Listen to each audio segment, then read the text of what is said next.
The kitchen smelled like cinnamon and betrayal. Margaret wiped her flour-dusted hands on her apron, the same apron her sister-in-law had given her 12 years ago, embroidered with holly leaves and the words, "Home for the holidays." The irony wasn't lost on her anymore.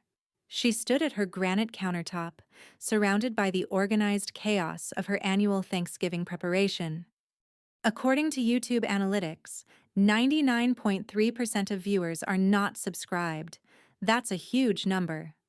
By subscribing the channel that is completely free, you'll help support the channel and never miss fresh content. A 20-pound turkey already in the oven, cranberry sauce simmering on the back burner, 3 pies cooling on the rack. She'd started at 5 in the morning. It was now 11, and she still had the stuffing to make, the sweet potatoes to prepare, the gravy to perfect. Every single year for 12 years she had done this. The phone rang just as she was pulling out her grandmother's recipe card for chestnut dressing, the one that took 3 hours to prepare properly. It was her brother Richard. She smiled before picking up, already anticipating his voice asking if she needed anything from the store, his gentle teasing about how she went overboard with the cooking, his gratitude. "Hey, Richard," she answered warmly. "I'm just getting started. Could you grab some more heavy cream on your way over? I think I might be short." There was a pause. It was the kind of pause that contained volumes. "Maggie, I need to talk to you about something," he said, and his voice had that careful quality it took on when delivering bad news, the same tone he'd used when he called to tell her about their father's stroke. She set down her wooden spoon. "What's wrong? Is everyone okay?" "Everyone's fine. It's just—" He took a breath. "Michelle wants Thanksgiving to be different this year." Michelle, his wife of 15 years, the woman who had spent 12 Thanksgivings eating Margaret's food, complimenting her cooking, asking for recipes. Margaret set the phone down on the counter, putting it on speaker as she returned to her chestnut dressing. "Different how?" she asked, though something in her chest had already begun to tighten. "She wants to keep it smaller, just immediate family. More intimate, you know. She feels like it's gotten too complicated over the years. Too many people, too much stress." "Richard." Margaret's knife stopped mid-chop. "I'm family. Emma's your niece." I know. Emma is your niece. She's your brother's daughter. She's blood." There was another pause. Longer this time. "That's actually the thing," Richard said quietly. "Emma can't come this year." The knife fell from Margaret's hand. It clattered against the cutting board with a sound like a bell tolling. "What do you mean? Emma can't come?" She could hear him swallowing on the other end of the line. "Michelle thinks it would be better if it was just the immediate family, just the kids. She's concerned that Emma might find the stimulation too much, you know? With her autism, she might get overwhelmed by—" "Stop." Margaret's voice was very quiet. "Stop talking." "Maggie, did Michelle say that? Or is that what you're telling yourself?" Richard didn't answer. Margaret looked around her kitchen at the evidence of her devotion. 12 years of Thanksgivings. 12 years of waking up before dawn to prepare a feast. 12 years of making sure there were gluten-free options for Richard, that the sweet potatoes were made without marshmallows for Aunt Patricia, who was watching her weight, that there was a quiet corner set up with sensory-friendly activities for Emma, who got anxious in crowds. She'd learned about autism. She'd taken time to understand her niece, to make her comfortable, to include her. "We'll have her another time," Richard was saying. "Maybe Christmas dinner. Just you and us and Emma. That might actually be better for her anyway." Margaret hung up. She didn't slam the phone. She simply ended the call, set the device down on the counter, and stood motionless for a moment.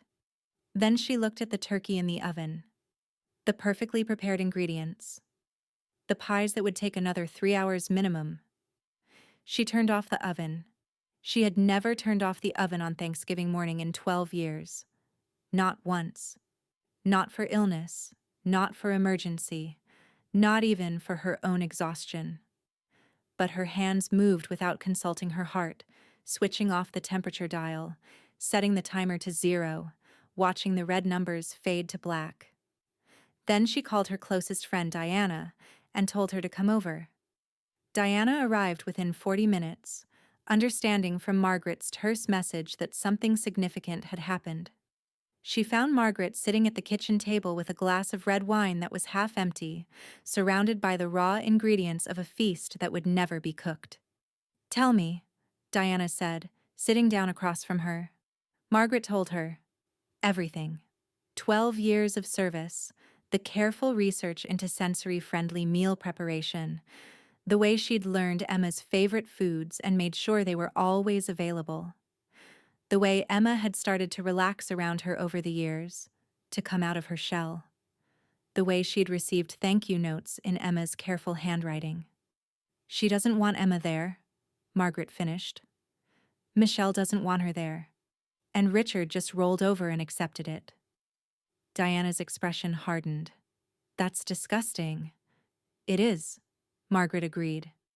She'd been holding back the tears, but now they came. "It's absolutely disgusting. And you know what the worst part is? I could have said no years ago. I could have had my own small Thanksgiving with Emma, just the two of us. But I kept trying. I kept thinking if I just kept doing this, kept being helpful, kept making everything perfect, maybe they'd actually appreciate us. Maybe Richard would finally prioritize his daughter." She wiped her eyes roughly. "Instead, I taught them that I would always show up, that my time didn't matter, that Emma's dignity didn't matter. I made myself disposable." Diana reached across the table and squeezed her hand. "So what are you going to do?" Margaret looked at her wine glass, and in that moment something crystallized inside her. Not rage, exactly. Though there was rage. Something colder and more purposeful. Something that felt like clarity. "I'm going to show them," she said quietly, "exactly what they've lost." The planning took 3 days. Margaret had spent 12 years demonstrating to her family that the holidays revolved around her kitchen, her effort, her generosity. She had made herself so essential that they'd stopped seeing the choice in her participation. They had mistaken her love for obligation. They had confused her availability with unlimited tolerance. Now she would teach them the difference. On Friday morning, she sent a group text to Richard, Michelle, their 3 children, her mother-in-law, her sister-in-law, and the extended family members who always came. "Due to personal circumstances, I won't be hosting or preparing Thanksgiving dinner this year. I hope you understand. I'll see you all at Christmas. No promises what that will look like yet." She blocked the follow-up calls. She didn't answer Richard's texts. She ignored her mother-in-law's voicemails asking what was wrong, if she was sick, if there was something they could do. Instead, she did something she hadn't done in 12 years. She made Thanksgiving for herself and Emma. She called Richard's house on Tuesday morning and asked to speak to Emma directly. Richard, confused and worried, put her on the phone. "Hi, sweetheart," Margaret said, her voice warm with genuine affection. "It's Aunt Maggie. I was wondering if you and I could have our own Thanksgiving dinner on Thursday. Just the two of us. I'll make all your favorite things. Would you like that?" Emma, who had learned to trust her aunt over many sensory-friendly visits, said yes. Margaret cooked from Wednesday evening through Thursday afternoon, but this time she wasn't cooking in service to a family that had decided she was disposable. She was cooking for Emma. Just Emma. She made turkey, but she made it simpler, more manageable. She prepared the sides that Emma actually loved, not the ones that looked good on a holiday spread, but the ones that made her niece's eyes light up. She set up the dining room carefully with soft lighting, minimal auditory stimulation, plenty of space. She played Emma's favorite instrumental music quietly in the background. When Emma arrived at her house at 4 o'clock on Thanksgiving, the girl's face transformed with joy. "You did all this? For me?" "For you," Margaret confirmed. "Because you matter. Because this matters. Because you deserve to be celebrated and included always." They ate dinner slowly, no rush, no anxiety about timing or other guests. Emma talked about school, about her interests, about her internal world that she was slowly learning to articulate. Margaret listened with the kind of full attention that her brother's family had never quite managed. And for the first time in 12 years, Margaret enjoyed Thanksgiving. Not the cooking itself, though that was pleasant, but the purpose, the clarity, the knowledge that she was here by choice, for someone she loved, not out of obligation or a desperate desire to prove her worth. That night, after Emma's mother picked her up, Margaret sat at her kitchen table with a glass of wine and opened her laptop. She started a food blog, not a casual hobby thing, something serious, professional, thoughtful. She called it The Intentional Table, and she wrote about cooking for people you love intentionally, meaning cooking because you choose to, for people who choose you, not out of obligation to family structures that don't honor your effort. She shared her recipes, her philosophy, her hard-won understanding of what it meant to cook with purpose. The response was immediate. People connected with her story, people who were exhausted by family dynamics, people who had been expected to perform emotional labor for family members who didn't appreciate them, people who understood what it meant to realize that your love had been accepted as your debt. Within 2 weeks, she had 2,000 followers. Within a month, 5,000. The first real escalation came in mid-December. Margaret was at the grocery store when she ran into her sister-in-law, Catherine, in the produce section. Catherine looked uncomfortable, and Margaret realized with some satisfaction that her family had actually been discussing her, probably panicking about what to do for Christmas. "Margaret," Catherine said, approaching her with visible anxiety. "I was hoping I'd run into you. We've been so worried. Richard says you're really upset about something. Can we talk?" Margaret selected a pomegranate with deliberate care before responding. "I think I've been very clear about my position. But Richard doesn't even know what he did wrong. Michelle tried to do a nice thing, and now everything's gotten so—" "A nice thing?" Margaret turned to face her. "A nice thing is excluding my niece from a family holiday because her neurotype makes someone uncomfortable. That's not nice. That's cruel. And I'm not upset about it. I'm done with it. That's different. I'm done accommodating people who don't respect my time and don't respect my niece." Catherine's face flushed. "You're being dramatic. It was just one holiday?" "It was every holiday," Margaret said quietly. "For 12 years, I cooked every single major holiday.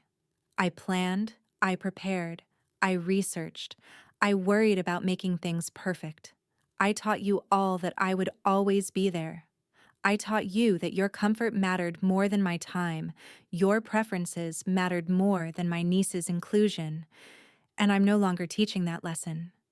She walked away, leaving Catherine standing among the pomegranates. The phone calls intensified. Richard called multiple times, his voice shifting from confused to angry. Why was she being so selfish? Christmas was coming. What about the tradition? What about the family? What about Emma? Margaret asked each time. "You're worried about the tradition, but not about whether your daughter knows she's loved and wanted exactly as she is." Her mother called, asking her to think about her brother, about reconciliation, about not letting this get out of hand. "It's already out of hand," Margaret told her gently. "It was out of hand when they decided that my niece's disability made her inconvenient. I'm just finally responding appropriately." The food blog continued to grow. Margaret started doing recipe videos. She was thoughtful, articulate, and she spoke openly about the philosophy behind intentional cooking. She gained followers from around the world, people who saw in her story their own experiences with family obligation and emotional labor. Then, 3 weeks before Christmas, Richard's family made their mistake. Michelle, apparently frustrated by Margaret's silence and convinced that Margaret would eventually cave because she always had, went on a local morning show to talk about holiday stress and how to manage difficult family members. She didn't name Margaret specifically, but she described the situation precisely. A family member who had become controlling about holiday hosting, who was weaponizing her cooking to manipulate the family, who needed to learn boundaries and let other people take charge. Margaret watched the clip 7 times. Then she smiled. She recorded a video response, uploaded it to her blog, and titled it, On Family, Obligation, and Knowing Your Worth. In it, she told the entire story. Not dramatically, but factually. She talked about 12 years of service. She talked about the research she'd done into autism to make her niece comfortable. She talked about the text message that had excluded Emma. She talked about choosing to cook for people who valued her, rather than people who only valued what she could provide. She talked about her niece, with permission from Emma's mother, Richard, who was horrified by the situation but had been too passive to stop it, describing Emma as a joyful, thoughtful, wonderful person whose disability didn't make her inconvenient. It made her different, which is not the same as less. The video went viral. By evening, it had 50,000 views. By the next morning, 200,000. News outlets started picking up the story. Woman stops cooking for family after autistic niece. Excluded from Thanksgiving. The comments section filled with people's own stories of family rejection, disability discrimination, the expectation that women should perform unpaid emotional labor indefinitely. Margaret's email filled with interview requests. People wanted her story. They wanted to talk about ableism in family structures, about the ways disabled people are made to feel burdensome, about the gendered expectation that women should absorb all family chaos without complaint. And then Richard called. His voice was different, broken. Maggie, I don't, why did you have to tell everyone? Because, Margaret said calmly, you needed to hear it. And because there are other Emmas out there, with other families who think disability is an inconvenience, I wanted to tell them they're not alone. Michelle wants to sue you for defamation. She says you're ruining her reputation. I told the truth. You made it public. You humiliated us. No, Margaret said. Michelle humiliated you. I just reported what happened. There was a long silence. Then Richard said quietly, Emma cried when she found out about Michelle's comments. She thought it was her fault. She thought something was wrong with her. Margaret's chest constricted. What did you say to her? I told her the truth. That nothing was wrong with her, and that her mother had made a mistake. I told her that you had always made her feel welcome, and that you were right to call it out. I told her I should have stood up for her from the beginning. He broke off, his voice cracking. I should have stood up for her. Yes, Margaret said. You should have. Can I see you? Can we talk? Margaret thought about it. She thought about all the ways family connections could be repaired or couldn't be, about the difference between apology and change, about whether a brother who had failed his daughter when it mattered could learn to do better. Not yet, she said finally. I need to see real change first. I need to see you prioritizing Emma in concrete ways. I need to see you having difficult conversations with Michelle about ableism, and I need to see both of you understand that my cooking was a gift, not an obligation, and gifts can be withdrawn if they're not respected. I understand, Richard said. I do. I'm sorry, Maggie. I'm so sorry. She believed him. But belief and forgiveness weren't the same thing. The resolution didn't come quickly, and that was important. Christmas happened without Margaret hosting. She cooked for Emma, who spent the day with her. They opened presents, they played games, and Emma, who had struggled for years with the sensory chaos of large family gatherings, told her aunt that this was the best Christmas she'd had in years. Not because of the presents, she clarified, but because I got to be myself. I didn't have to pretend to be okay with things that bothered me. You got that. Margaret held her niece close and thought about how many years Emma had been trying to fit herself into a family structure that didn't have room for her, how many hours of discomfort she'd endured because her family didn't think her disability was worth adjusting for. Over the next 3 months, Richard did the work. He attended therapy. He read books about autism and neurodiversity. He had conversations with Emma about her needs and her preferences. He started standing up to Michelle when she made dismissive comments about disability. Slowly, Michelle began to understand, not because she became a good person overnight, but because the social cost of her behavior had become apparent. By Emma's birthday in March, Richard approached Margaret differently, not with apologies or pleas, but with a genuine request. "Would you like to come to Emma's birthday dinner?" he asked. "Just us. No big production, but Emma really wants you there." Margaret said yes. At the dinner, Emma gave Margaret a card. Inside, in her careful handwriting, she had drawn a picture of the two of them cooking together. The caption read, "My aunt who sees me." Richard watched his daughter hug Margaret, and something shifted in his face. Understanding, maybe. Grief for what his passivity had almost cost. Gratitude that his daughter had an aunt who loved her enough to draw a line in the sand. "I was going to suggest," Richard said to Margaret quietly, "that maybe you'd want to cook Thanksgiving again this year, but only if you want to. Only if it's something you choose." Margaret looked at Emma, who was watching her with hope, but also something like resignation, as if she'd learned that people's promises didn't always mean anything. "I'll think about it," Margaret said. And she meant it genuinely. She would think about it. She would consider whether cooking for her family again felt like love or like slipping back into old patterns. She would wait and see if they'd really changed, or if they were just sorry they got caught. The food blog continued to grow. Margaret received book deals, speaking engagement requests, offers to develop a cooking show specifically about mindful, intentional cooking.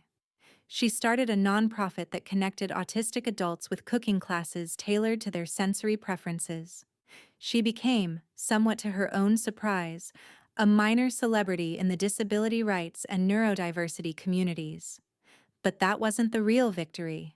The real victory came on a Tuesday evening in September, when Margaret got an email from a woman named Susan who had watched Margaret's video. Susan had been cooking Thanksgiving for her family for 23 years. Her son had cerebral palsy, and while he could participate in family gatherings, no one ever seemed to think about what that participation actually required. After watching Margaret's story, Susan had asked her son what he actually wanted from the holidays. "For everyone to listen to me," he'd said. "Actually listen. Not just assume I'm enjoying things." Susan had set boundaries. She'd stopped hosting Thanksgiving. The family had been angry, then gradually, grudgingly understanding. Now, she wrote, they were figuring out new ways to gather that actually worked for everyone, including her son.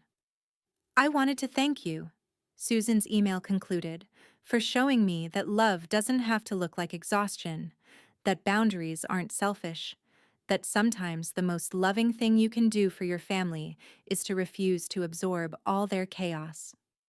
Margaret printed that email and put it on her refrigerator, next to the birthday card from Emma. When Thanksgiving came that year, Margaret made 3 separate dinners, one for herself and Emma, which was quiet and joyful, one for Richard's family, which he cooked most of himself, learning recipes that accommodated his daughter's sensory needs, asking Emma what she actually wanted rather than assuming, and one for her newly expanded circle of friends, people who'd become family through choosing each other rather than biology. She cooked all 3 with love, but with choice. Emma came to the second dinner and brought a friend from school, another autistic girl who had told Emma that family dinners made her anxious. Emma wanted her to know what it felt like to be at a table where everyone cared about making you comfortable. Watching them, two neurodivergent teenagers at a table where their needs weren't burdensome but simply known and accommodated, Margaret understood that the best revenge wasn't about making people suffer. It was about showing them what they'd lost by not valuing you properly, and then building something better without them. The betrayal had hurt. The exclusion of Emma had been genuinely cruel, but Margaret's power didn't come from punishing her family or making them regret their choices, though they certainly did. Her power came from refusing to spend another moment trying to earn love from people who didn't know how to give it, and from redirecting all that effort toward people and causes that mattered. She had cooked every holiday meal for 12 years. Then they had told her that her autistic daughter, well, niece, wasn't invited. And in that rejection, Margaret had finally found her freedom. She had learned that some people are worth cooking for, that love is a choice, renewed daily, that boundaries aren't walls, they're gates that let in only those who've earned their way to your table. And she'd learned that the best revenge, ultimately, is living well. Not out of spite, but out of self-respect. On Thanksgiving morning of the following year, Margaret woke up in her own kitchen with no anxiety about timing or perfection. Emma was coming. Richard's family was coming. Her friends were coming. Diana was bringing wine. They would eat together, and it would be good. Not because the food was perfect, but because the people at the table had chosen to be there and had chosen to see each other truly. Margaret tied on her apron, a new one now, without the bitter irony, and began to cook. This time she was cooking for love, and that made all the difference.